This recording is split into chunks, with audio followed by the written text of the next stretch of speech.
Hello, Sonia, Anushka. How are you all? Good evening. Good afternoon. Good afternoon, everyone.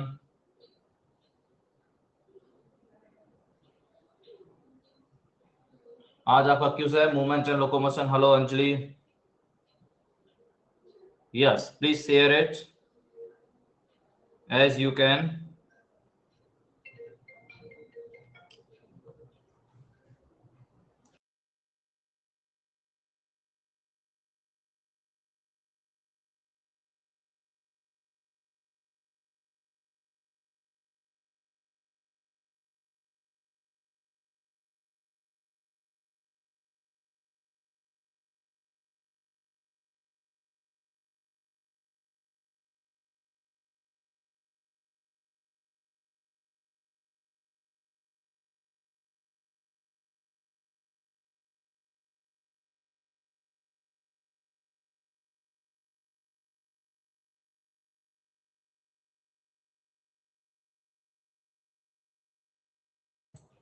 Hello, good evening. Ajmi, Mansi, Anjali, Anushka. All good evening, all of you. Good evening. There is queues of movement and locomotion. Okay, जो मैंने आपको खत्म कराया था उसका यहाँ पर cues हो रहा है आपके लिए. Hello Shabita, come fast. All right, चलो. और भी मैं शेयर कर देता हूँ, जो और बच्चे आ जाएं जल्दी से. हाँ जी, हेलो मंदिरा, ज्वाइन फास्ट गाइस, जो हम क्विज को शुरू करें आपके लिए. हेलो अपुल. ये क्वेश्चन वाले मार्क बच्चे बहुत आते हैं क्लास में, लेकिन ये बच्चा बहुत क्लास में आता है, लेकिन इसका नाम मुझे नहीं पता है. देखो, तुम्हारा नाम भी याद हो जाना चाहिए, ये बहुत जरूरी है कि नहीं?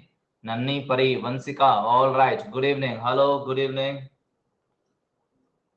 जहां भी आप शेयर कर सकते हैं, आप शेयर कर सकते हैं आपके दोस्तों में.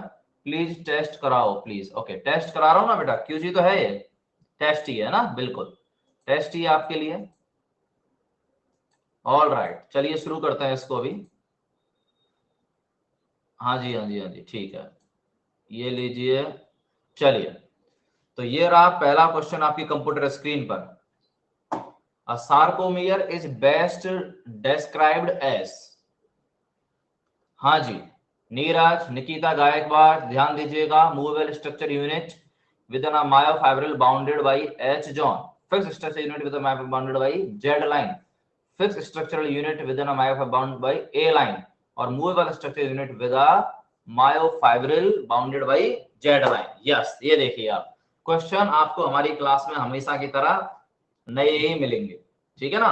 आप एक्सपेक्ट कर रहे होंगे जेड लाइन क्या है, कि बिटवीन टू क्या बोलते हैं, आप एक्सपेक्ट कर रहे होंगे सार्कोमेयर की जस्ट एक डेफिनेशन पूछी गई है. हाँ, चलिए अब देखते हैं आप क्या सही जवाब देने वाला है. ये रहा पोल आपके सामने. बहुत बढ़िया. अंजलि, आजमी, दिव्या, मानसी, इन्होंने बहुत फास्ट जवाब दिया है. वेरी गुड, वेल डन, बहुत बढ़िया. तो क्या जवाब होना चाहिए आपका? डी आंसर किस किसने दिया है? या मोस्टली बच्चों ने आंसर बी दे दिया है? क्यों भाई?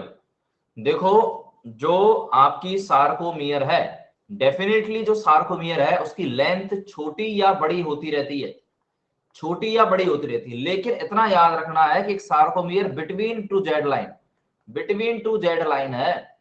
डिस्टेंस क्या है? Between two Z line. लेकिन वो छोटी और बड़ी हो सकती है. तो मूवेबल स्ट्रक्चर यूनिट है, वो छोटी और बड़ी हो सकती है. राइट, चलिए next. Hello Suhasini, good afternoon. Neeraj, yes. Next question. During resting stage the binding site of actin for myosin remain masked by. ये आपकी नीट का बड़ा ही फेमस क्वेश्चन है, बड़ा ही फेमस क्वेश्चन है आपकी नीट का. I hope you will mark correct answer. सारे बच्चे सही जवाब देंगे इसका, मुझे उम्मीद है.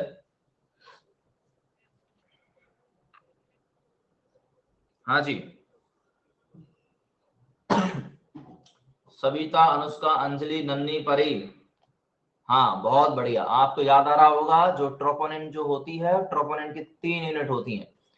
Troponin T, troponin C and troponin I. ठीक है, राइट. तो यह सी से बाइंड होता है कौन? कैल्शियम, और इस साइट को अनमास्क कर देता है. बिल्कुल सही बात. मास्क कौन रखता है? ट्रोपोनिन. अनमास्क कौन करता है? कैल्शियम। जब कैल्शियम आके जुड़ता है तब जाकर के ट्रोपोनियम कैल्शियम कॉम्प्लेक्स बनता है। Right Sonu Kumar, all right. चलिए next question, Tarun AG, okay. Red muscles fibre are rich in, देखिए कॉन्सेप्ट को समझिए, क्वेश्चन को पहले आप जवाब दीजिए, फिर आपको रिगार्डिंग कॉन्सेप्ट भी समझाया जाएगा उसका। ये लीजिए 15 सेकंड दे दिया है आपको।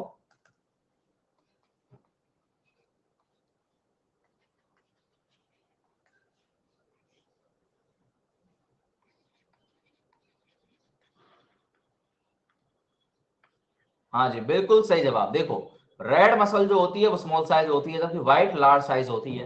दूसरा देखिए इसमें माइटोकॉन्ड्रिया का नंबर बहुत ज्यादा होता है, और इसमें एक बात होती है मायोग्लोबिन, मायोग्लोबिन भी इसमें क्या पाया जाता है, ज्यादा पाया जाता है। लेकिन इसमें ईआर जो होता है, सार्कोप्लाज्मिक ईआर, वो कम होता है। इसमें जो कैल्शियम होता है वो भी यहाँ पर कम होता है, जबकि यहाँ पर देखते हैं कैल्शियम का जो स्टोरेज है वो बहुत ज्यादा होता है, सार्कोप्लाज्मिक रेटिकुलम भी ज्यादा होता है, और यहाँ पर मायोग्लोबिन जो होता है वो कम मिलता है, ठीक है ना। और माइटोकॉन्ड्रिया भी क्या मिलते हैं, कम मिलते हैं। ये दोनों का डिफरेंस होता है। ये एथलीट्स में पाया जाता है, ये एथलीट और जो रेगुलर एक्सरसाइजर होते हैं उनमें पाया जाता है। जबकि व्हाइट मसल जो होता है, जिनका ज्यादा फिजिकल एक्टिविटी नहीं होता ना, वो व्हाइट मसल डेवलप हो जाती है। ठीक है, hello Hitesh Grusha, good evening, good afternoon, all right. तो ये डिफरेंस है रेड में और व्हाइट में, ठीक है। और उनकी फटीग पे भी होता है कि फटीग जो होती है, रेड मसल्स जो होती है उनका फटीग काफी लेट होता है, जबकि व्हाइट का फटीग जल्दी हो जाता है, ठीक है। हाँ स्प्रिंटर्स में मिलता है, बिल्कुल सही। Next, hyoid bone is located, ये भी बहुत सारे बच्चे थोड़ी सी गलत कर देते हैं इसमें, ज्यादा तो इसमें इजी गोइंग क्वेश्चन है। हायोड बोन, देखिए हायोड बोन आप आंसर करेंगे, हायोड बोन वो बोन होती है जो कि अनपेयर्ड बोन होती है, सिंगल बोन होती है, और ये बोन जो होती है not articulated with any bone. अब बहुत सारे बच्चे क्या करते हैं, ऐसा समझ लेते हैं ठीक है नॉट आर्टिकुलेटेड एनी बोन मतलब ये हवा में तैर रही है। ये हवा में नहीं तैर रही है, इससे मसल्स जुड़ती हैं, इससे मसल्स, इसी हायोड से ओमोहायोड, ठीक है ना, ये मसल्स होती हैं जो इस पे कनेक्ट हो जाती है। आवाज कम आ रही है आपको, ओके। चलिए, तो ये बक्कल कैविटी के कहाँ होती है, फ्लोर पर होती है, मतलब यहाँ ये हायोड बोन होती है बक्कल कैविटी के फ्लोर पर, ओके। हवा में कैसे तैरेगी बोन, वही मैं कहना चाह रहा हूँ। बहुत सारे बच्चों को लगता है कि सर कहीं किसी से जुड़ी ही नहीं है, तो किससे कनेक्टेड है, कैसे वहां पर है, ओके। ऐसे तो अगर घूम जाएगी तो मसल से कनेक्टेड है, ओके। चलिए, functions of long bone in adult, अब इस पे थोड़ा सा मैं आपको बताऊंगा। देखो ये दोनों क्वेश्चन अपने आप में बहुत इंपॉर्टेंट है। चलो पहले तो आपको मैं दो जवाब देता हूं इसके, ठीक है, क्योंकि ये कहीं एनसीईआरटी में लिखा हुआ नहीं है। तो मैं यहाँ, क्योंकि क्वेश्चन एक बहुत ही क्लासिकल क्वेश्चन है, पहले मैं आपको क्वेश्चन देता हूं, एक वाला क्वेश्चन शानदार वाला। ये जवाब तो है डीप नॉलेज नीट पीजी के हिसाब से मैं आपको जवाब दूंगा, जिसमें सटीक ज्ञान की जरूरत है, इसमें सटीक नॉलेज की जरूरत है, ठीक है। ये तो मैंने जवाब दिया है आपको जिसमें डेफिनेटली एक नॉलेज की जरूरत है, ठीक है, राइट। अब आप में से मोस्टली बच्चों ने इसका आंसर किया होगा डी, राइट, आपने किया होगा सर डी किया, ठीक है।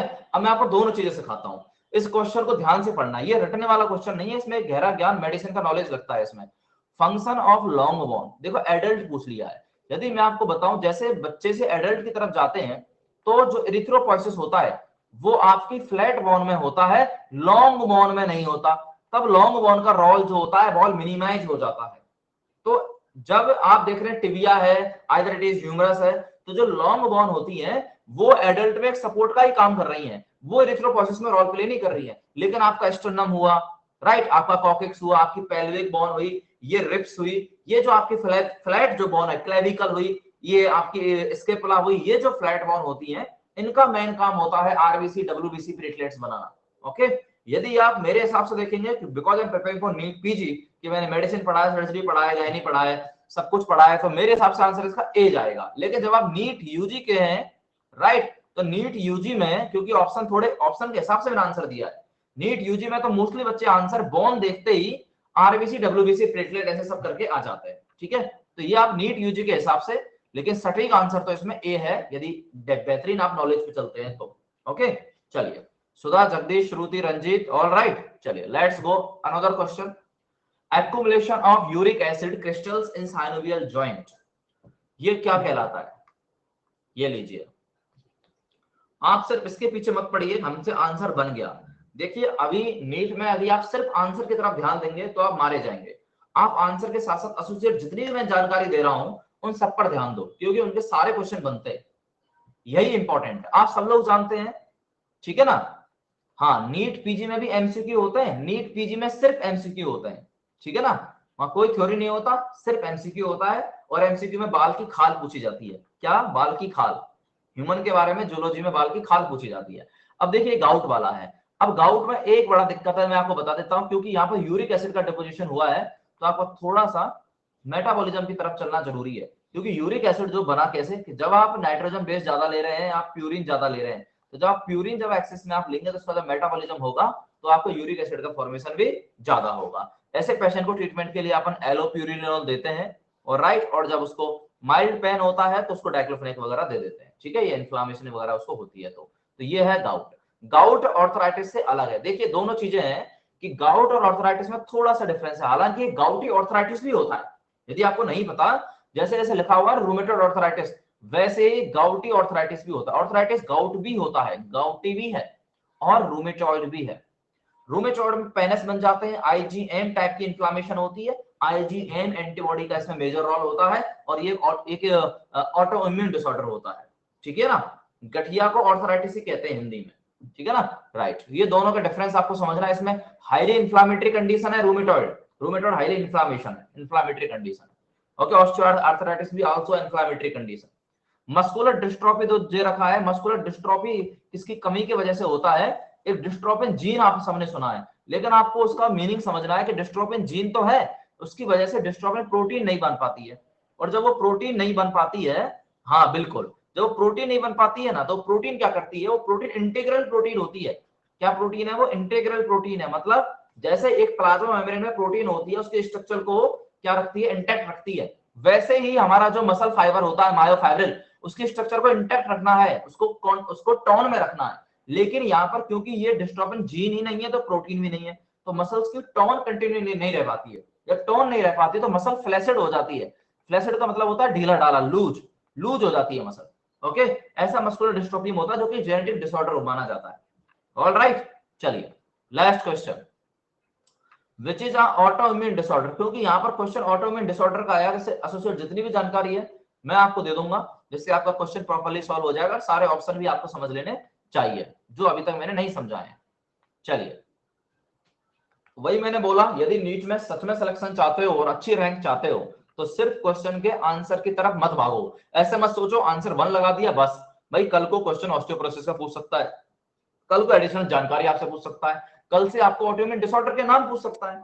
तो सबसे पहले हम सब लोग जानते हैं ऑटोइम्यून डिसऑर्डर में मोस्टली जो एंटीबॉडीज बनती हैं, ठीक है ना, मोस्टली वो एंटीबॉडी जो बनती हैं, मोस्टली आईजीएम एक कॉमन एंटीबॉडी होती है जो किसी भी ऑटोइम्यून डिसऑर्डर में बनती है। अब मैं आपको बताता हूं, जैसे आपने इरिथ्रोब्लास्टोफिटेलिस पढ़ा है, इरिथ्रोब्लास्टोफिटेलिस में भी आईजीएम एंटीबॉडी बनती है।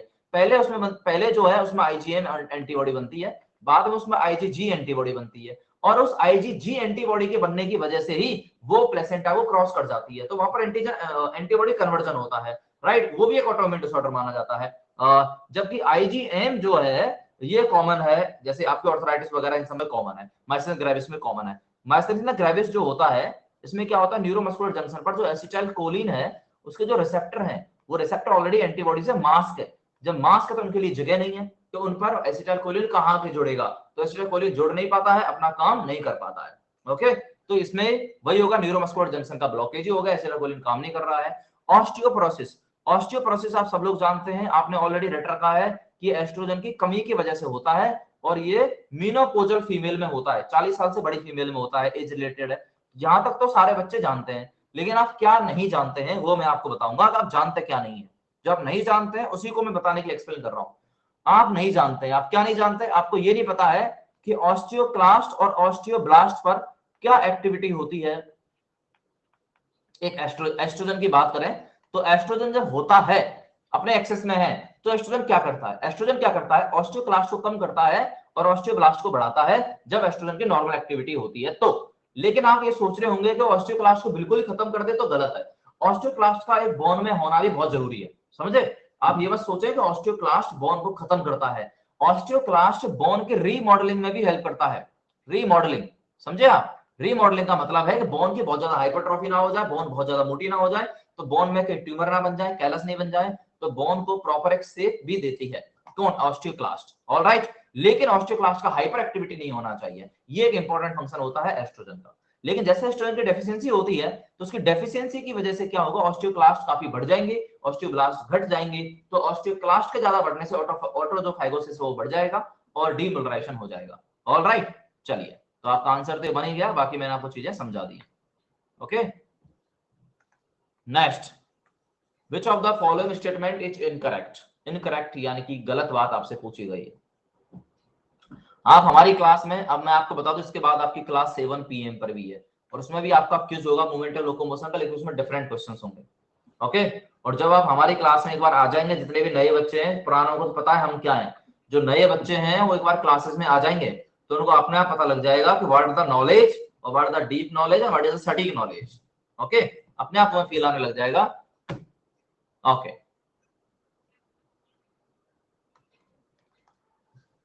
इनकरेक्ट आपसे पूछा, ये तो आसान क्वेश्चन है।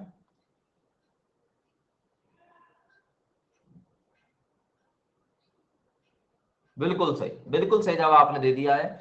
All movement lead to locomotion, गलत बात है। सारे मूवमेंट लोकोमोशन में कन्वर्ट नहीं होते हैं, बट ऑल लोकोमोशन है मूवमेंट, राइट। जितने भी लोकोमोशन सबके अंदर मूवमेंट छुपा हुआ है। अब यहां से बड़ा इंपॉर्टेंट क्वेश्चन आता है, आइदर इट इज मूवमेंट और आइदर इट इज लोकोमोशन। जितने भी मूवमेंट है, अब यहां से यदि मैं आपसे पूछ लूं कि बताइए, अच्छा पोल नहीं आया आपके लिए, दोबारा देख लो, जितने भी मूवमेंट्स हैं चाहे जितने भी लोकोमोशन है, सबके लिए जॉइंट्स का होना बहुत जरूरी है। जॉइंट्स का बड़ा मेजर रोल होता है। यदि आपको नहीं पता, बहुत सारे बच्चे क्या करते हैं, यार मूवमेंट ही तो हो रहा है, मूवमेंट हो रहा है तो मूवमेंट तो मतलब सही है, मैं डिस्प्लेसमेंट तो नहीं कर रहा हूं, अपनी पोजीशन तो चेंज नहीं कर रहा हूं। तो उनको क्या लगता है कि भाई पोजीशन चेंज नहीं कर रहा हूं तो मुझे मूवमेंट जोड़ के, जोड़ तुमने बोला, मेरा मतलब है कि जॉइंट्स की क्या जरूरत है, राइट। लेकिन याद रखना, ऑल मूवमेंट्स रिक्वायर्ड जॉइंट्स, और ये आपकी एनसीईआरटी की लाइन है, कोई मूवमेंट बिना जॉइंट्स के नहीं हो सकता। ओके, तो ध्यान रखें इस चीज का, much much important for you. बाकी सारी लाइनें सही हैं। नेक्स्ट क्वेश्चन, ये तो आप अच्छे से कर सकते हैं। Not a feature of, not पूछा है।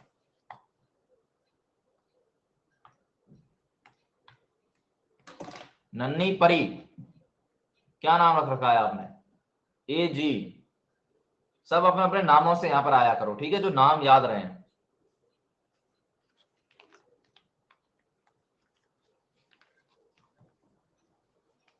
हाँ, अच्छा ठीक है, नियाती, ऑल राइट। तो सार्कुलर रेटिकुलस में नहीं मिलेगा, बाकी सब ठीक है, बाकी सब ठीक है, आपको बता ही चुका हूं मैं। ऑल राइट, चलिए, not true about human school, यहां थोड़ी सी एडिशनल जानकारी है, ठीक है। ओके, चलो,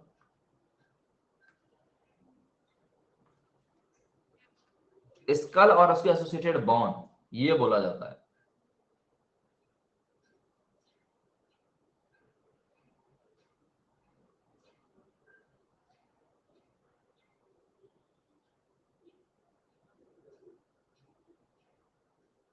बहुत बढ़िया, आपने इसका सही जवाब दे दिया है, डी। अब देखो मैंने क्या बोला, मैं बताता हूं। यहां पर दो चीजें हैं जो आप गलत करने जा रहे हैं। एक तो है डाइकोंडाइलिक मोनोकोंडाइलिक, आपको नहीं समझ में आता है। दूसरा, आपको हायोड बोन नहीं समझ आ रहा है। क्यों? क्योंकि आपकी एनसीईआरटी लिख रखा है कि स्कल में तो सर फेसियल में 14 और क्रेनियम में 8, टोटल 22 बोन होती हैं।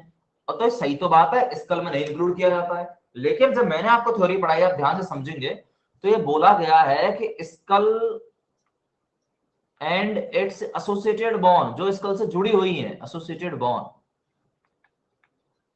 उनमें हम हायोड बॉन्ड को भी रखते हैं और उसमें हम आपके ईयर ऑसिकल्स को भी रखते हैं, दोनों को ही रखते हैं। फिर यह शब्द डाइकोंडाइलिक का क्या मतलब है? देखो, डाइकोंडाइलिक का मतलब है, आपने ऑसिपिटल बॉन्ड नाम सुना है, तो आपने देखा होगा ऑसिपिटल बॉन्ड पर दो कॉन लाइक आपको ऐसे कॉन्डाइल मिलेंगे, ये दोनों डाइकोंडाइल है। अब आप कैसे पहचानेंगे आपके 1% डाइकोंडाइलिक है, या मतलब ये ऑर्गेनिज्म डाइकोंडाइलिक है? यदि आप अपनी गर्दन को 360 पर नहीं घुमा पा रहे हैं, समझ रहे हैं आप, 360 पर नहीं घुमा पा रहे हैं, इसका मतलब आप डाइकोंडाइलिक हैं। यदि आप 360 पे घुमा ले तो आप मोनोकोंडाइलिक। समझ गए ना बात को आप? तो मतलब आप, मतलब ह्यूमन तो डेफिनेटली डाइकोंडाइलिक है, लेकिन जैसे रेप्टाइल वगैरह हुआ, वो अपनी गर्दनों कहीं भी घुमा सकते हैं। जैसे आपने सांप देखा होगा, सांप कहीं भी मुड़ जाता है, राइट, कहीं भी कोई दिक्कत नहीं है उसे, ठीक है। तो मोनोकॉन्डाइलेट है वो, ह्यूमन का याद रखो बस, तो बाकी आपको कोई मतलब नहीं है। ह्यूमन डाइकोंडाइलेट है, ये सही है, ये सही है, और ये बात क्या है, गलत है। चलो, तो ये भी सही, ये भी सही, ये क्या है, गलत। तो आंसर आपका डी हो जाएगा। नेक्स्ट, करेक्ट पूछा है about the stated muscles. Stated muscles का मतलब हो गया आप सब, हाँ सॉरी, करेक्ट स्टेटमेंट पूछा, स्टेटेड नहीं, नॉर्मली करेक्ट स्टेटमेंट पूछा है। उसका रुखसर आप इसको पढ़िए, just I am coming 30 second, okay. आप इसको पढ़िए और फिर आप जवाब रेडी रखिए।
हाँ जी, हाँ जी, मैं दे रहा हूँ, पोल दे रहा हूँ।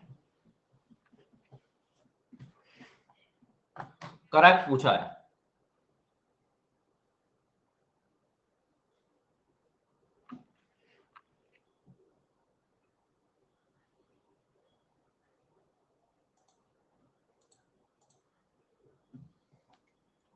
पोल दे दिया मैंने।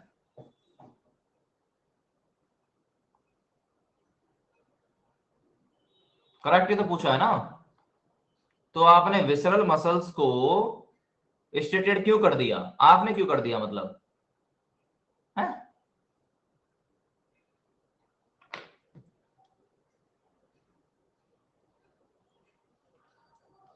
भाई देखो, मेरी बात सुनो, मेरी पूरी बात सुनो तुम।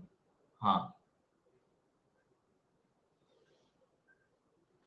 विसरल मसल्स जो होती हैं, non stated visceral muscle involuntary है, तो ये बात तो गलत ही हो गई है। Cardiac muscles are not striated, ये बात भी गलत हो गई है। ऑल स्टेटेड मसल्स जो होती हैं वो वॉलेंट्री होती हैं, वॉलेंट्री हैं, ठीक है ना। All non striated muscles are involuntary, तो अच्छा ये बात भी सही है, दो दो बात सही है इसमें।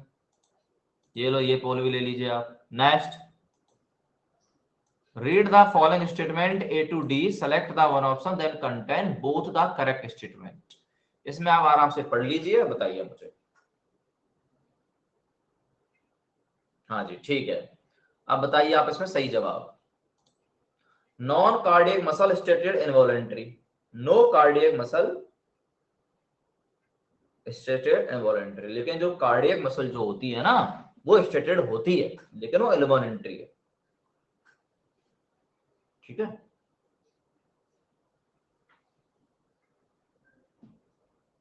Next question, Payal, all right, good afternoon.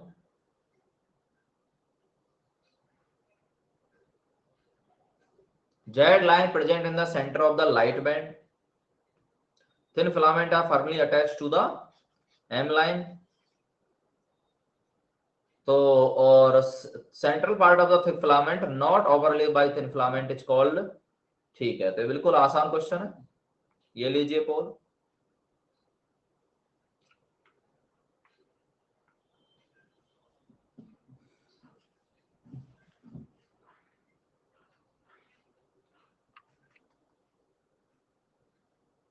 आकांक्षा हेलो, यस, बिल्कुल आप समझिए इस बात को, इसका आंसर ए है। मैं आपको बता देता हूं, लाइट बैंड में सिर्फ ओनली थिन फिलामेंट यानी कि एक्टिन ही होते हैं, बिल्कुल सही बात है ये।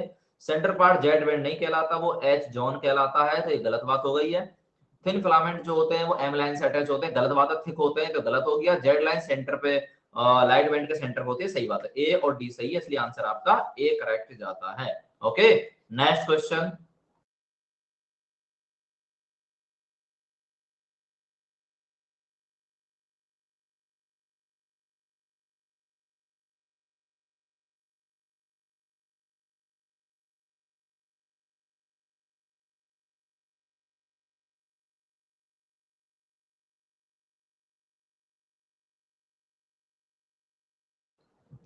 हाँ जी, during muscle contraction,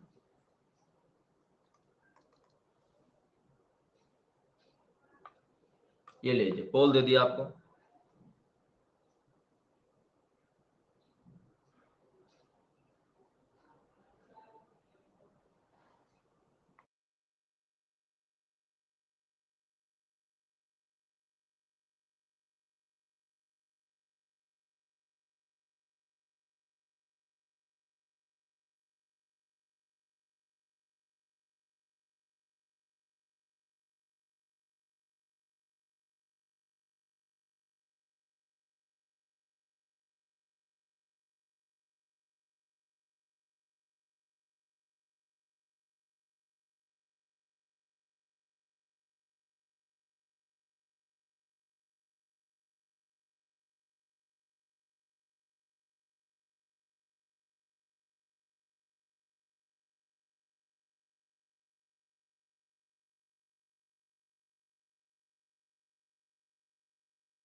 All right, next.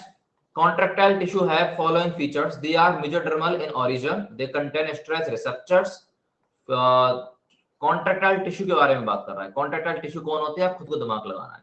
Rhythmic contraction are seen in them. They do not fatigue during the life of the animal. Okay, तो which of the following are characteristic of inspector. अब ये अपने आप में थोड़ा सा तुम्हारे लिए खतरनाक है। सर आप कोटा शहर में रहते हैं, बिल्कुल कोटा में रहते हैं, कोटा में हमने पढ़ाया है, ठीक है, और कोटा से ही अनअकैडमी पढ़ा रहे हैं, और कोटा के ही डिफरेंट इंस्टीट्यूटों में हमने काम किया है। ठीक, चलो ठीक है नित्या जी।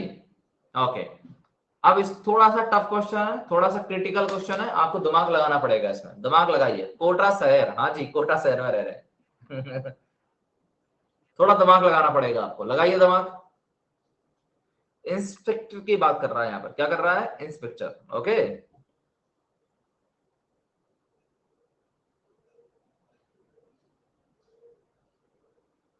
यहाँ आपको थोड़ा सोचना पड़ेगा। शानदार क्वेश्चन है, बहुत अच्छा क्वेश्चन है।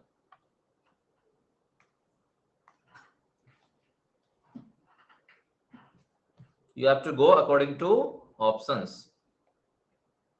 According to option आपको जाना पड़ेगा।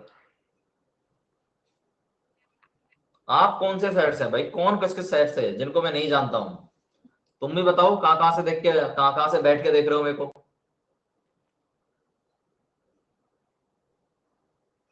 आजमी उत्तराखंड से, वेरी गुड। बताओ कितना दूर से बैठ के देख रहे हैं आप।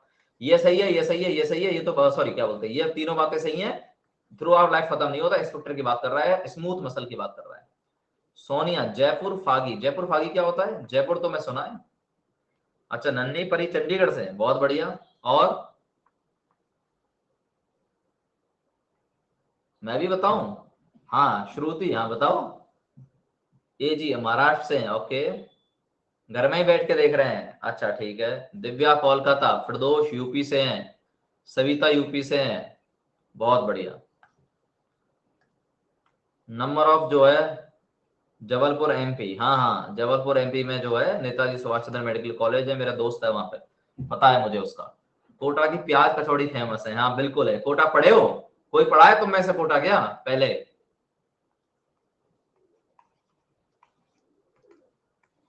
अब कोटा की सारी फैकल्टी तो अनअकैडमी पर है, हैं? अच्छा देखो ऐसा होता है, देखो मैं बताता हूँ नॉर्मली ट्रेंड क्या होता है। हमको क्या लगता है, यदि हम कोटा नहीं गए, ठीक है, तो हमारे अंदर ना एक इंफीरियर कॉम्प्लेक्स रहता है कि यार मैं कोटा नहीं गया, सिलेक्शन तो शायद कोटा से ही होता है, ठीक है, हम सोचते हैं ना ये। ऐसा कुछ भी नहीं है, ऐसा कुछ भी नहीं है। जब कोटा में 1 से 2 लाख बच्चा आएगा तो डेफिनेटली 2-3 हजार का तो सिलेक्शन होगा ही ना। जब इतना टॉपर यहाँ पे आएगा तो डेफिनेटली 2-3 हजार का सिलेक्शन तो होगा ही। फिर हाँ, ये अलग बात है, कोटा को पढ़ाने वाली फैकल्टी, जिन फैकल्टियों ने कोटा में काम किया है, कोटा में उनकी ट्रेनिंग हुई है, कोटा में पढ़ाया है, तो वो मोस्टली एफिशिएंट फैकल्टी हो रही है, मतलब मोर नॉलेजफुल फैकल्टी होती है, उनके कंटेंट में दम होता है। बस ये है कोटा फैकल्टी की सच्चाई। कोटा की फैकल्टीज अच्छी होती है, ये तो मान सकते हैं आप। ओके, चलो। Correct description of certain part of the normal human skeletal के बारे में सही बात पूछा है। ओके, ये तो वेरी इजी है, बहुत ही इजी वाली बात है, इसमें तो कुछ भी बोलने की जरूरत नहीं है। नन्ही परी, आप जैसे शानदार एडुकेटर मिल जाए तो सिलेक्शन पक्का है, कोटा आने को जरूरत नहीं है, आप ही हमारे घर आ रहे हो थ्रू एकेडमी। बिल्कुल सही बात है। और वहां एक ऑफलाइन की एक बुराई है क्या, कि आपको वो फैकल्टी नहीं मिलती जो टॉप रैंकर को मिलती है। आपको कोई भी आकर रैंडम फैकल्टी आ जाता है, रैंडम पढ़ा के चला जाता है, ये बहुत गलत बात है। इस पर इसी के लिए तो अनअकैडमी पैदा हुआ। रोमन सर जो है, जो डॉक्टर रोमन सैनी जो डायरेक्टर हैं, जो सीईओ है अनअकैडमी के, वो खुद एमबीबीएस है, खुद डॉक्टर है वो, ठीक है, मैं खुद एमबीबीएस हूँ। उनका अंदर एक वो है क्या, कि जब हम पढ़ते थे, हम भी पढ़ते थे, तो हमारे अंदर इंफीरियर रहता था क्या, कि यार जो एसआरजी ग्रुप में जो बच्चा, उसको तो टॉप फैकल्टी मिल रही है, हमको वो फैकल्टी नहीं मिल रही, हमको उनसे पढ़ना, लेकिन हमको नहीं मिलती वो फैकल्टी, और ऐसे टाल दिया जाता है। फिर वो बच्चे जो मीडियम बच्चे होते हैं हमारे जैसे, उन्होंने मेहनत करके सिलेक्शन लिया, लेकिन एसआरजी वाले को स्पून फीडिंग कराते हैं वो लोग, सब चीजें, दुनिया भर के टीचर, एवं उनको स्पेशल हॉस्टल भी देते हैं, वहां पर भी टीचरों को भेजते हैं, एवं कुछ कुछ टीचरों के 24 घंटे ड्यूटी लगाते हैं, वहीं पर तुम्हें वहीं रहना है, वहीं खाना है, और जब भी इनका डाउट आए इनको तुरंत डाउट बताना है, ठीक है। तो आप इस तरीके से नर्चर करेंगे और रैंकर्स दिखा देना। रैंकर को देखते हुए एवरेज बच्चा, लो एवरेज बच्चा बेचारा जो है कोटा में आ जाता है, लेकिन वो 1 साल के बाद 2 साल के बाद सिलेक्शन लेके नहीं जाता है, वो गलती है, वो बहुत गलती है। ऑफलाइन में कुछ नुकसान है क्या, तुम बीमार पड़ गए, तुमको एक बार में नहीं समझ आया, तो तुमको दोबारा कोई पढ़ाने वाला वहां पर नहीं है, और वहां पर फैकल्टी को इस तरीके से ट्रेंड किया जाता है कि आप दोबारा बताइए मत, आप अपने एटीट्यूड में रहिए, और वहां पर यही सिखाया जाता है फैकल्टी को, believe in your attitude, बस, ठीक है, जिससे बच्चे और स्टूडेंट के बीच में एक पूरा स्पेस बना रहे, आप अपने एटीट्यूड में रहिए, तो बच्चा ज्यादा कुछ पूछेगा नहीं, तो जो एवरेज और बिलो एवरेज बच्चा है वो बिना सिलेक्शन के घर चला जाएगा, फिर उसको वापस बुलाया जाता है, क्यों, क्योंकि वो फैकल्टी इतना आपके कनेक्शन में आ जाती है कि हाँ, आपसे मीठी मीठी बातों से कनेक्शन में आ जाएंगे, फिर आपको वापस कॉल लगाया जाता है कि बेटा वापस आ जाइए, आप एक्स स्टूडेंट है हमारे, तो आपको 50% ऑफ देंगे, इस तरीके से 40% ऑफ देंगे, ठीक है। तो उस भंवर में बच्चा पिस जाता है, जबकि टैलेंट तो बहुतों में है, ठीक है ना, ऐसी कोई बात नहीं है, ये कड़वी सच्चाई है। मैंने कोटा को करीब से देखा है, कोचिंग के टाइम से लेकर के थ्रू आउट एमबीबीएस टीचिंग, मैंने कोटा को बिल्कुल करीब से देखा है। तुम जो कह रहे हो ना बड़ी बड़ी कोचिंगों के मास्टर, पता नहीं कितने मास्टरों को जानता हूँ, बड़ी बड़ी कोचिंगों कितनों को जानता हूँ, कितनों के साथ मैंने काम किया है, ठीक है, तो मुझे सब रियलाइज है कि एग्जैक्टली क्या पॉलिसी है, क्या बच्चे को फंसाया जा रहा है, वो बहुत गलत है, बहुत गलत है वो। लेकिन मैं सच कहूं तो, सच कहूं मैं कि आज अनअकैडमी ने वो कर दिखाया जिसके आप सोच नहीं सकते, मतलब बिलीव नहीं करोगे। जैसे मैं यहाँ पर बहुत फैकल्टी का नाम बता सकता हूं जिनसे मैं खुद पढ़ा हूं, जो पुरानी फैकल्टी है, जैसे ड्रीम टीम वगैरह जो है, वो काफी जो पुरानी फैकल्टी है, जो 18-18, 16-16, 17-17 साल से पढ़ा रही है, मैं उनके क्लासरूम का स्टूडेंट रहा हूं, समझ रहे हैं आप, मैं उनके क्लासरूम स्टूडेंट रहा हूं, जैसे डॉक्टर अमित गुप्ता है, सौरभ सर है, उनके तो मैं क्लासरूम का स्टूडेंट रहा हूं, और उनसे मैं ऑफलाइन मिलता रहता हूं कोटा में कितनी बार। तो मतलब जो टॉप फैकल्टीज थी, जो 1.5 लाख रुपए दिया करते थे कोटा में, वो आज तुम्हें 30,000, 40,000 में, 50,000 में ये सब मिल जाते हैं, यही यही टॉप फैकल्टीज आपको मिल जाती है, तो ये बहुत बड़ी बात है। सौरभ शर्मा सर केमिस्ट्री पढ़ाते हैं, केमिस्ट्री की फैकल्टी है, तुम नहीं जानते हो, वो जो कोटा की जो ड्रीम टीम है ना, उस वाले बैच में है वो, अमित गुप्ता सर भी उसी में है। चलो, इसकी ट्रिक है याद करने की, आप क्वेश्चन को कैसे याद रख सकते हैं, ठीक है। पीटी, पीटी यहाँ पर पंकज तलवार सर है, फिजिकल केमिस्ट्री पढ़ाते हैं, मैं उनसे पढ़ा हूं, खूब अच्छे से जानते हैं, वो one of the finest faculties है, नो डाउट, जो कोटा के बड़े इंस्टीट्यूटों में थे, इसमें कोई शक नहीं है। पीटी, पीटी सर का याद रख लीजिए, पंकज तलवार सर, तो पीटी मतलब आप याद रख सकते हैं क्या, पैराइटल और टेम्पोरल। जब आप पीटी सर से पढ़ेंगे फिजिकल केमिस्ट्री, तो वहां आपकी अच्छी क्या हो जाएगी, बॉन्ड बन जाएगा अच्छे से, राइट, एक पेयर बन जाएगा, मतलब पैराइटल और टेम्पोरल यही दो बॉन्ड होती हैं जो पेयर में होती हैं। किसमें? स्कल में। अब समझना इस बात को, बड़ी गलती करते हैं लोग। स्कल में तो दो ही बॉन्ड पेयर है, पैराइटल और टेम्पोरल। बाकी जो बॉन्ड है, जैसे मैं आपको ट्रिक दे सकता हूं याद करने की, माना कि आपको क्रेनियल बॉन्ड याद नहीं रहती है, तो क्रेनियल बॉन्ड याद करने की ट्रिक है पीटी फोसे, ऐसे याद रख सकते हैं आप। तो बाकी फ्रंटल है, ऑसिपिटल है, स्पिनॉइड है, एथेमॉइड है, ठीक है। ये तो सारी क्या है? अनपेयर्ड है। और ये दोनों क्या है? पेयर्ड है। लेकिन biggest mistake done by many student, ये तो उनको याद रहता है कि क्रेनियल बोन है, बिल्कुल पता है, सूचरल जॉइंट्स होते हैं जो एक्चुअली फाइब्रस जॉइंट है। अब यहां बच्चा क्या करता है, फाइब्रस तो पढ़ लेता है, लेकिन यहां पर फाइब्रस कार्टिलेज करके आ जाता है। भाई फाइब्रस कार्टिलेज नहीं है, यहाँ फाइब्रस जॉइंट अलग है। क्यों? यहां ऐसा क्या है, क्या कार्टिलेज है? नहीं, यहां पर एक्चुअल में डेंस फाइब्रस कनेक्टिव टिश्यू है यहां पर। तो यहां पर डेंस फाइब्रस सीटी है, कनेक्टिव टिश्यू है, जो उनको जोड़े रख रहा है, या कार्टिलेज नहीं है। ये बिगेस्ट मिस्टेक है। और इसमें कोई भी मूवमेंट नहीं होता, इन जॉइंट्स में कोई मूवमेंट नहीं होता, नो मूवमेंट, राइट। तो ये दोनों चीजों को समझ लीजिए आप। दूसरा, ये तो पहली गलती। दूसरी गलती जो बच्चे करते हैं कि फेसियल जो बोन है, फेसियल बोन, तो देखो क्रैनियल बोन में सिर्फ दो बोन पेयर है, बाकी अनपेयर्ड है। फेसियल बोन में उल्टा है, क्या? Only two bones are unpaired, केवल दो ही बोन अनपेयर्ड है, बाकी सब पेयर्ड है। समझ रहे हैं मेरी बात को? ये बहुत इंपॉर्टेंट वाली बात है, ये जो है आप कभी गलत इसको नहीं करने जाएंगे, ठीक। चलो नेक्स्ट, नेक्स्ट क्वेश्चन है आपका, ये तो आप कर देंगे। देखो अबाउट डिस्क्रिप्शन है, डिस्क्रिप्शन है आपका, इसमें आप इसको बहुत जल्दी से कर सकते हैं। मैंने आपको मैसेज ग्रेविस बताया, गाउट बताया, डिस्ट्रॉफी बताया, ऑस्टियोपोरोसिस बताया, मैंने आपको सब कुछ बताया वैसे, ठीक है। करेक्ट आपसे पूछ लिया है।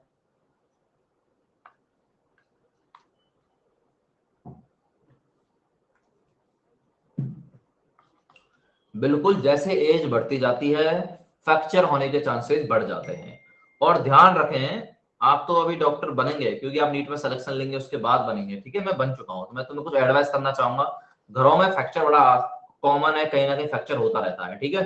तो जब फ्रैक्चर होता रहता है, तो उस एज ए डॉक्टर तो मैं बता रहा हूं, उस पेशेंट को ये बोला जाए कि मतलब मोबिलाइज नहीं करे। ये नहीं कि हाथ में फ्रैक्चर हुआ है, आराम, शोल्डर फ्रैक्चर है, क्लेविकल फ्रैक्चर है, तो हाथ को चला रहा है। जितना वो हाथ को मूवमेंट करेगा, या जितना वो अपने फ्रैक्चर की साइड को मूवमेंट करेगा, उतना ज्यादा उसमें एक एक्स्ट्रा बोन, ये बोन है तो एक्स्ट्रा बोन का फॉर्मेशन हो जाता है, कैलस फॉर्मेशन हो जाता है। ओके, ये बहुत जो है खतरनाक वाली बात है, फिर से सर्जरी करनी पड़ जाती है, तो ऐसा मत करना। या फिर कोई मसल्स है, मसल में ही कैल्शियम कार्बोनेट डिपॉजिट हो गया, एक अलग बॉन्ड पैदा हो गई, मायोसाइटिस हो गया, और जैसे फ्रैक्चर होता है, ऐसा नहीं जो पहलवान जी बैठे रहते हैं ना, पहलवान जी जोड़ तोड़ वाले पहलवान जी सही कर देंगे। तो आप, और जब आपने अभी ऑर्थो पढ़ी नहीं है, जब आप ऑर्थो पढ़ोगे, ठीक है, ऑर्थो पढ़ोगे जब आप एमबीबीएस के अंदर फाइनल ईयर में, तो आप समझ पाओगे कि मसाज जो है मायोसाइटिस को बढ़ावा देता है, और वो काफी डेंजरस कंडीशन है। तो ऐसे मसाज वसाज कुछ नहीं कराना कि भाई हाँ ठीक है ये करा लिया, ये सब मत कराना, ओके। हाँ, ध्यान रखें आप इस बात का, because you are going to be future doctor, okay. आप किस चीज का डॉक्टर है? मैं जनरल फिजिशियन हूं, मैं सारी चीजों का डॉक्टर हूं, ठीक है। MBBS is called general physician and preparing for MDMS, मतलब मुझे एमडी लेना है। चलो नेक्स्ट, एमबीबीएस वो होता है जिसे थोड़ा थोड़ा थोड़ा थोड़ा सब आता है, ठीक है। चलो, which of the following statement are correct? During muscle contraction, isotropic band get elongated, acetylcholine is released when neural signal reaches the motor end plate. Okay, muscle contraction is initiated by signal sent by a CNS via sensory neuron.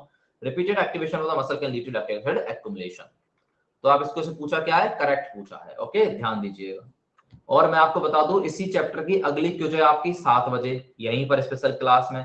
फिर आपको 9 बजे पढ़ाऊंगा मैं brain की anatomy, real MBBS में हमने कैसे काटा पीटा, डायसेक्शन डायग्राम, ओके। तो मजा आएगा, ध्यान दीजिए क्लास में, ओके। रुचिता, अंजलि, नन्ही परी, हाँ तो ध्यान लगाइए।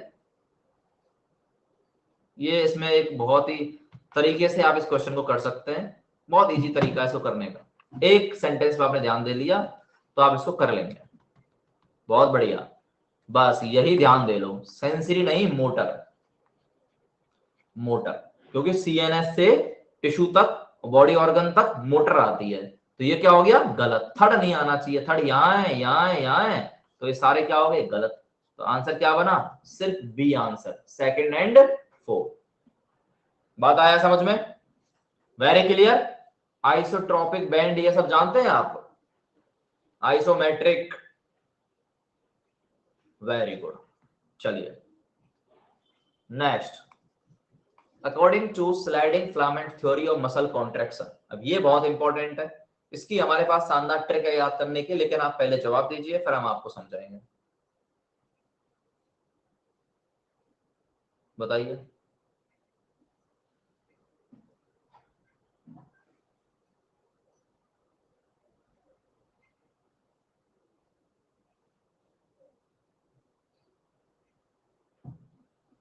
ये बहुत टफ क्वेश्चन है।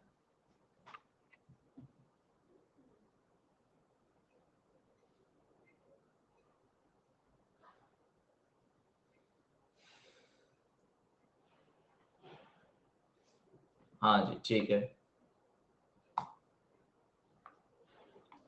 ये क्वेश्चन अपने आप में बहुत ट्रिकी क्वेश्चन है, तो में से मोस्टली बच्चे इसको गलत करेंगे, मुझे उम्मीद है, या बहुतों को पता भी नहीं होगा।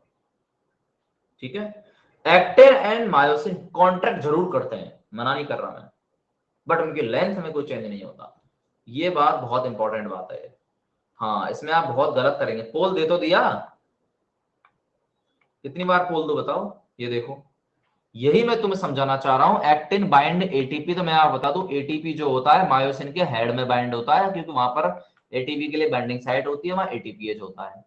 ठीक है, calcium release from myosin, from myosin तो ये गलत है, कैल्शियम एसीआर रिलीज करता है, सार्को एंडोप्लाज्मिक रेटिकुलम। आंसर इसका सी है, सी। ये शायद आपको नहीं पता होगा, किन किन बच्चों ने इसका सही जवाब दिया, ईमानदारी से बताना, ईमानदारी से बताना। मुझे पता है कि 90% को तो ये मालूम ही नहीं होगा कि ये वाली लाइन सही होती है क्या। 90% को नहीं पता हुआ है, 90% को पता ही नहीं होता कि सी वाली लाइन सही है। देखो मैं ये नहीं कह रहा, मैं आपसे ये नहीं कह रहा कि एक्टिन मायोसिन कॉन्ट्रेक्टाइल नहीं है, कॉन्ट्रेक्टाइल है। मैं दूसरी बात कह रहा हूं कि थिक और थिन फिलामेंट्स, थिन जो है थिन स्लाइड ओवर मायोसिन, ये बात भी सही है, लेकिन इनकी लेंथ में चेंज नहीं होता है, ये बहुत इंपॉर्टेंट है। ठीक है ना, हाँ, that is much much important, ध्यान दें इस बात पर। आंसर ये है तो क्यों है, ये आपको पता होना चाहिए।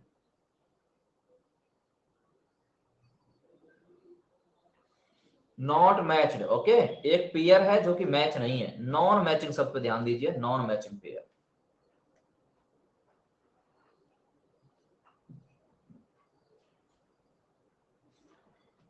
बहुत ही आसान तरीके से, डाउट है क्या, डाउट है बताओ,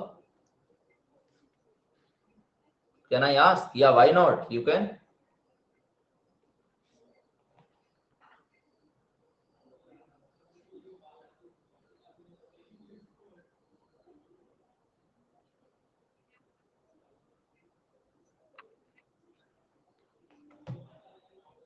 हाँ जी, बिल्कुल सही जवाब आपने बी दिया है। क्लेविकल गिलिनॉइड जो होता है पेक्टोरल गर्डल का पार्ट होता है, पेक्टोरल गर्डल। बहुत अच्छा क्वेश्चन पूछा आपने। मेलियस और इंकस में जॉइंट होता है, बिल्कुल होता है। सर आप कैसे इतनी मोटी मोटी बुक्स पढ़ लेते हो एमबीबीएस की। ऐसे पढ़ लेता हूं तो आई बैंड रिड्यूस होगा, मतलब एग्जैक्ट होगा क्या। अच्छा एजी, एजी पूरा नाम क्या है आपका, एजी सर, सामिनी। देखो यहां कई बच्चों ने क्वेश्चन पूछे हैं, मेलियस, इंकस और स्टेपीज। अपूर्वा जी देखिए, मेलियस और इंकस, इंकस और स्टेपीज, यहां जो जॉइंट होता है वो होता है बॉल एंड सॉकेट जॉइंट, और यहां पर जो जॉइंट आपका होता है, यहां पर होता है आपका एग्जैक्टली स्लाइडिंग जॉइंट को इसको हिंग जॉइंट कहता है।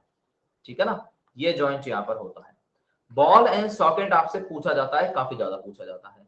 अगला क्वेश्चन आपने पूछा एग्जैक्टली क्या होगा। देखो एग्जैक्टली ये होगा कि ये मायोसिन है और ये एक्टिन है, ये एक्टिन है, तो ये स्लाइड करता है। क्या करता है? स्लाइड। तो पहले मान लीजिए ये जेड लाइन थी, ये पूरा आपका एक्टिन है, इतना बना लेते हैं, ठीक है। पहले मान लीजिए ये जेड लाइन थी, अब ये स्लाइड करेगा, तो अब ये क्या हो जाएगा, अब आप देखेंगे ये यहां तक आ जाएगा, मतलब मैं स्लाइड कर रहा हूं इसको, तो ये यहां तक आ गया, मतलब यहां तक ऐसे आ गया।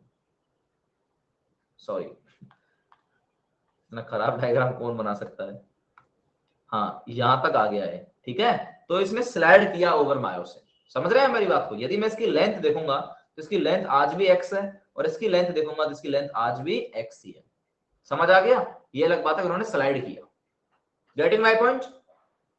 मैं प्रॉपर फाइबर की बात कर रहा हूं, I am not talking about the Z line पास में आई, सार्कोमीर छोटा हो गया, ए बैंड ऐसा कैसा रहा, है ना, और जो है एच जॉन डिक्रीज हो गया या बाद में डिसअपियर हो गया मैक्सिमम कॉन्ट्रैक्शन पर, मैं वो नहीं कह रहा। I am talking about the particular fibre.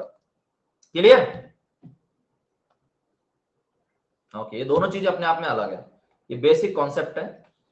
हाँ, जो बच्चे नए हैं, जो मुझे नहीं जानते, मैं अनअकैडमी के प्लस में पढ़ाता हूं, और मैं स्पेशल क्लास सिर्फ और सिर्फ वेडनेसडे को लेता हूं।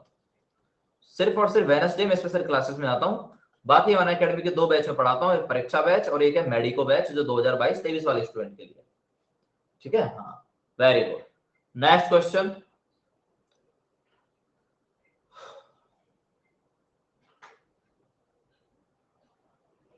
करेक्ट पूछा है।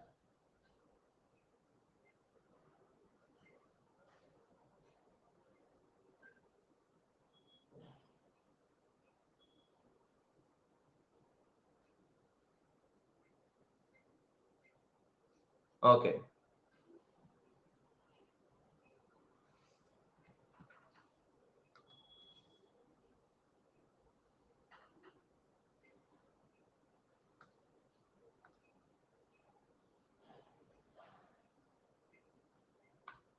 ये लीजिए बोर्ड।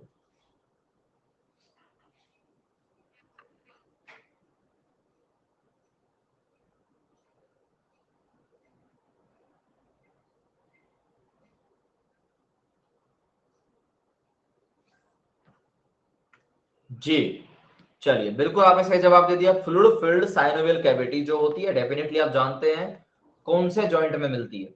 कौन से जॉइंट होते हैं? क्या हुआ? रॉन्ग पोल।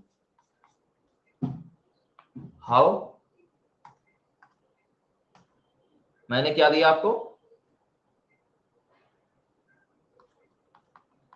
बी दिया है ना? सही तो है? अच्छा, डी दे दिया मैंने, गलती से दे दिया होगा। देखो, पाइवोट जॉइंट, पाइवोट जॉइंट। देखो मैं आपको बता दूं, बहुत सारे बच्चों को ये बार नहीं पता होता, उनको क्या पता होता है मैं बता देता हूँ। आप सबने रट रखा है ये एटलस है और ये एक्सिस है, और हमें अच्छे से पता है इनके बीच में पाइवोट जॉइंट है, राइट। बिगेस्ट मिस्टेक जो आप करते हैं, एक ही एग्जांपल याद रखते हैं बस, अनदर एग्जांपल भी याद रखिए, रेडियस एंड अल्ना। रेडियस और अल्ना, इनके बीच में भी पाइवोट जॉइंट ही होता है। ओके, और ये जो मूवमेंट करती हैं, ये सुपिनेशन और प्रोनेशन। सुपिनेशन मतलब ये वाला मूवमेंट, और प्रोनेशन मतलब ये वाला movement, supine prone, supine prone. Okay, ये वाला, तो सुपिनेशन एंड प्रोनेशन, ये भी पाइवोट जॉइंट का ही हिस्सा होता है।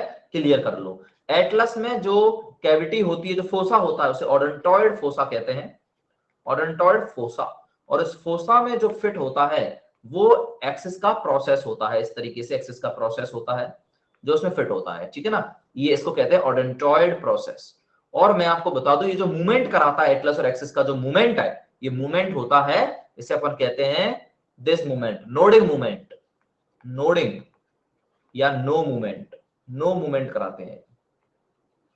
समझ आ गया? चलो सर, एससी कैटेगरी में कितने मार्क्स पे गवर्नमेंट सीट मिल सकती है राजस्थान स्टेट में? राजस्थान में तुम्हें 550 पे तुम सिक्योर हो, मतलब 550 पे तुम्हें एसएमएस मेडिकल कॉलेज मिल सकता है आराम से। Okay, you are very secure with 550। Okay, चलिए इसका जवाब दीजिए, मैं 30 सेकंड में आया।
ऑल राइट, चलिए।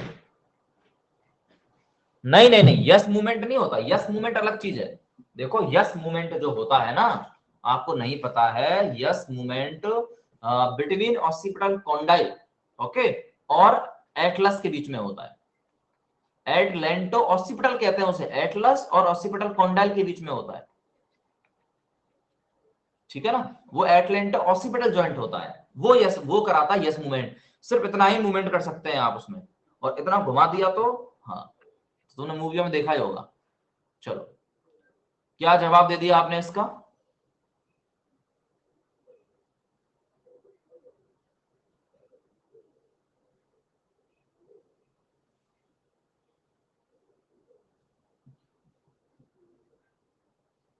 ये थोड़ा सा टफ है आपके लिए, actually it is out of syllabus.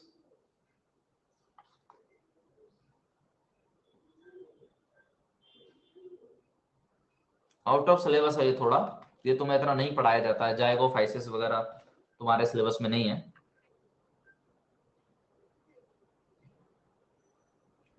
लोग, चलो बिल्कुल, ये इसको याद रख सकते हैं आप, ठीक है, लर्न कर सकते हैं, याद रख सकते हैं। नेक्स्ट, नेक्स्ट क्वेश्चन पे ध्यान लगाइए। जिनको नहीं पता है, इसके बाद मेरी स्पेशल क्लास 2 और है। उसके बाद मेरी आज ही क्लास है 7 बजे 7 PM, जहां पर मैं क्विज कराऊंगा, क्विज नंबर 2। आप सबको मेरी प्रोफाइल पे जाना है, राइट।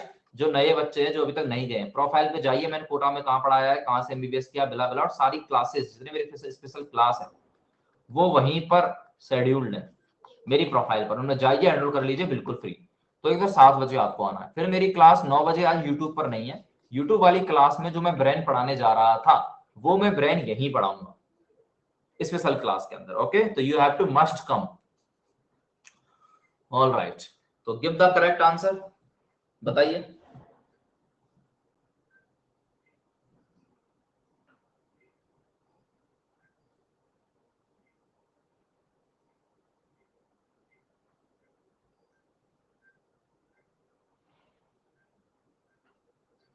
पोल सर, बिल्कुल, तौशीब आलम, ऑल राइट। आइए देखिए, ह्यूमरस अल्ला, इसमें क्या पूछा है आपसे, करेक्टली मैच पूछा है, तो बिल्कुल सही बात है। अच्छा, आपको तो मुझे आंसर बताना ही नहीं है अभी, सिर्फ मुझे पता लगाना है आंसर क्या है।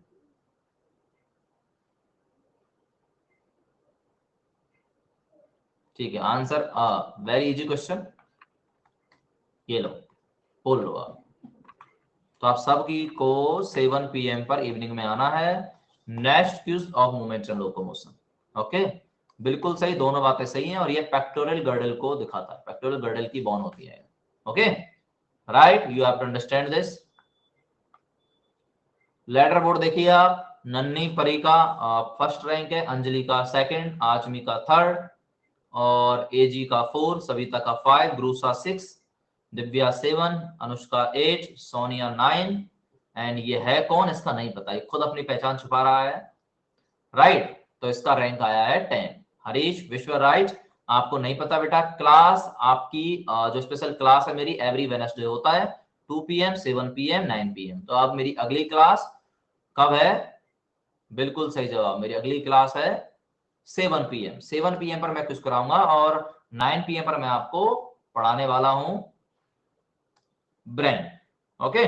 ध्यान दीजिएगा, ये आपकी काउंसलिंग सेशन है, इसको आप अटेंड कर सकते हैं by using code Patel 10, right. जब भी आप अनअकैडमी पर कुछ भी प्लस और आइकॉनिक लेने जा रहे हैं, you can apply the code that is Patel 10। इस कोड का फायदा है कि आपको जो भी स्कॉलरशिप मिलेगा वो तो मिलेगा ही, आप अनअकैडमी पर किसी भी एडुकेटर से पढ़ सकते हैं, और आप डायरेक्ट मेरी मेंटरशिप में आ सकते हैं। और मेंटरशिप में आने के बाद आपके जितने भी डाउट्स हैं सारे सॉल्व होते हैं, और आपको पूरा पूरा गाइडेंस दिया जाता है कि आपको एग्जैक्टली करना क्या है, ओके। इजिली प्राइस है 3000, इजिली प्राइस में पे आउट कर सकते हैं, ओनली प्राइस इसका 34,500 प्राइस होता है प्लस का, ओके। आइकॉनिक में आप कोई भी प्लान चूज कर सकते हैं, either 5000, 4000, इजिली इंस्टॉलमेंट में आप पे आउट कर सकते हैं, और you have to apply the same code that is Patel 10। और आप और आपके दोस्त जो भी हैं सबको आप रेफर कर सकते हैं। मैं प्लस के अंदर 2 बैच में पढ़ाता हूँ, मेडिको बैच और परीक्षा बैच, ओके। यहाँ पर आपको इंडिया के बेस्ट एडुकेटर मिलते हैं, live classes, live test, PDF, सब कुछ, नोट्स वगैरह भी घर पर आपको पहुंचा दिए जाते हैं। ये बैच है अपकमिंग बैचेस, ये एम्स रैंकर बैच है 2.0, जिसमें टॉप फैकल्टी पढ़ा रही है, 22 सेकंड से शुरू होने जा रहा है अक्टूबर से। Apply code Patel 10, okay, share code Patel 10 through your friends also, okay, and join मेधावी बैच। इसी कोड से आप अनअकैडमी पर सिर्फ एक बार आपको कोड लगाना है और फिर आपकी जो वैलिडिटी, आपकी 1 साल की वैलिडिटी है, सबसे पढ़िए आप, ठीक है। इस बैच में पढ़िए, आप सुपर अचीवर बैच में भी पढ़िए, सेम कोड अप्लाई करना है। समर्थ बैच में भी सेम ही कोड आपको अप्लाई करना है। ओके जी, ऑल राइट। और ये स्कॉलरशिप टेस्ट है, इसको आप दे लीजिए। एवरी संडे होता है, मॉर्निंग में 11 बजे होता है, एवरी संडे होता है। ओके, और मैं लेट्स क्रैक नीट यूजी पे पढ़ाता हूँ, परीक्षा बैच में पढ़ाता हूँ, और आपके मेडिको बैच में मैं प्लस के अंदर पढ़ाता हूँ 2022-2023 वाले स्टूडेंट को। मेरी नेक्स्ट क्लास है 7 बजे, मेरी प्रोफाइल पर विजिट करिए और वहां पर क्लास को एनरोल कर लीजिए। ओके, अब आपका किसी को डाउट है, दिनेश जी या नए बच्चे जो भी जुड़े हैं, उस सब प्रोफाइल पे जाइए, पहले फॉलो करिए, वहीं पर आपको पता लगेगा अबाउट द फैकल्टी, एंड उसके बाद अपन डेली क्लास, तो मतलब जो आपकी क्लासेस हैं वो एवरी वेडनेसडे यहाँ पर होती है। आप नेक्स्ट क्लास 7 बजे 7 PM पर आपको आना है।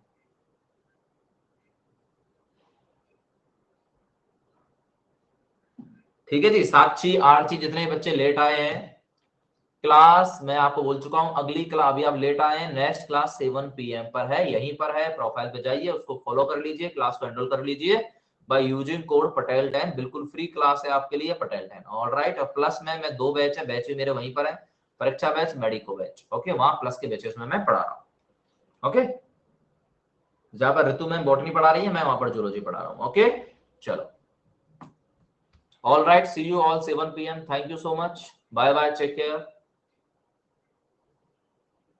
Any doubt? कोई डाउट रह गया किसी का, बता दीजिए। किसी को कुछ भी पूछना है तो बता दो, 2 मिनट और देता हूं मैं आपको, बता दो। Any doubt?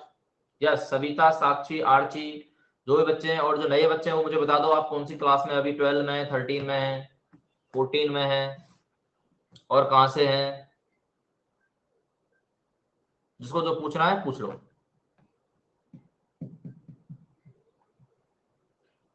One 1.5 minute is remaining for your doubt. No doubt, सब बढ़िया चल रहा है।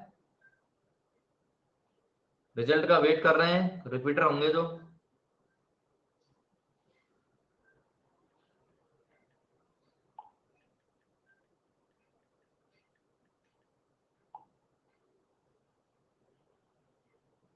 हाँ जी, शरद, 7 बजे क्लास है, जितने भी बच्चे लेट क्लास आए, next class is 7 PM here. Okay, go to my profile. Profile आपको रमन सिंह ऐसे दिख रहा होगा, उस पर जाइए, क्लिक करिए, और वहीं पर सारे कोर्सेज ऑलरेडी दे रखे हैं, प्लस भी वहीं पर है और आपका ये भी वहीं पर है। ओके, यस, आप लेट आए, 7 PM पर आइए। क्यूज होगा आपका मूवमेंट एंड लोकोमोशन का दूसरा, सेकंड क्यूज होगा, उसमें डिफरेंट क्वेश्चंस होंगे आपके लिए। ओके, उसमें बिल्कुल नए क्वेश्चन होंगे, ये वाले क्वेश्चन नहीं होंगे। ऑल राइट, जितना भी मेरे बारे में जानना चाहते हैं, मैंने कहां से एमबीबीएस किया, कोटा में कहां पढ़ा है, about me, all thing given on my profile. Okay, all my upcoming classes on my profile, plus special सब प्रोफाइल पर है। यूट्यूब पर मैं लेट्स क्रैक नीट यूजी पे पढ़ाता हूँ, लेट्स क्रैक नीट यूजी पर। ओके, और नीट टॉपर्स पर मैं वीकेंड में आने वाला हूँ, सैटरडे संडे वीकेंड में, जहां गरिमा गोयल मैम पढ़ाती हैं, वहां पर मैं वीकेंड में आने वाला हूँ। ओके, चलो, सून। ओके, चलिए, bye bye, take care, see you all at 7 PM here. Okay, use code Patel 10 और उसमें एनरोल करके आप आ जाइए। Thank you, bye bye.